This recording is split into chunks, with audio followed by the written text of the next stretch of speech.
Bos CV Sentosa Sil, Jan Wadiana menjadi tersangka dan ditahan atas kasus penahanan 108 ijazah eks-karyawannya.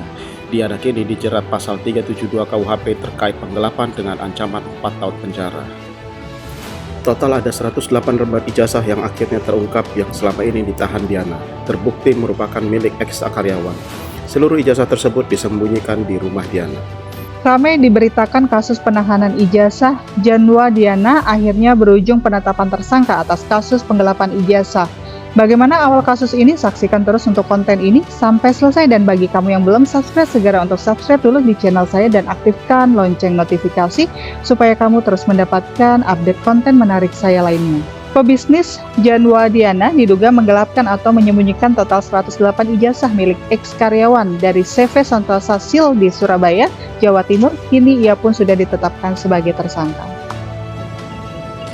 Wadireskrimum Polda Jatim AKBP Suryono mengatakan jumlah ijazah yang disembunyikan Diana itu terungkap saat yang bersangkutan menjalani pemeriksaan lanjutan di Mapolda Jatim. Dalam pemeriksaan itu, Diana akhirnya menyerahkan 108 ijazah milik para eks-karyawan CV Sentosa Sil yang disembunyikannya. Padahal sebelumnya dia selalu menampik melakukan penahanan ijazah pekerjanya. Ijazah ini sebelumnya diduga disembunyikan Diana di rumahnya di kawasan Prada Permai Dukuh Pakis, Surabaya. Tempat itu sebelumnya juga sudah digeledah personel di Reskrimum Polda Jatim. Wadireskrimum Polda Jatim AKBP Suryono mengatakan pihaknya akan menggali peran-peran pihak lain seperti peran suami Diana, Handi Surnario, dan ponakan Diana bernama Veronica Adinda. Keduanya turut jadi terlapor dalam kasus ini. Atas perbuatannya, Diana pun terancam pasal 372 Kitab Undang-Undang Hukum Pidana KUHP tentang penggelapan. Ancamannya 4 tahun, pungkas AKBP Suryono.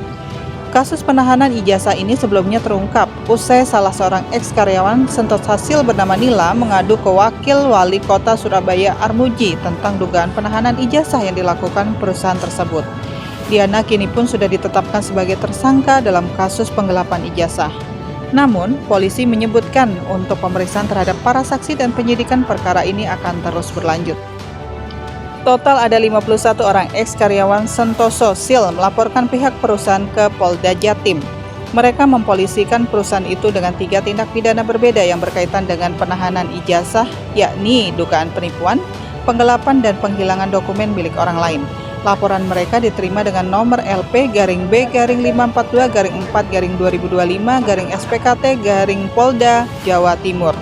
Dari sisi peraturan tenaga kerja, penahanan ijazah oleh perusahaan tidak diperbolehkan sesuai dengan SE Menaker nomor M-5-HK 0400-5-2025. Pemberi kerja dilarang mensyaratkan dan atau menahan ijazah pekerjanya.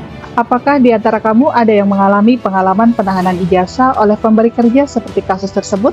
Kamu bisa tulis di kolom komentar atau hubungi kami untuk konsultasi hukum jika kamu mengalami penahanan ijazah oleh pemberi kerja.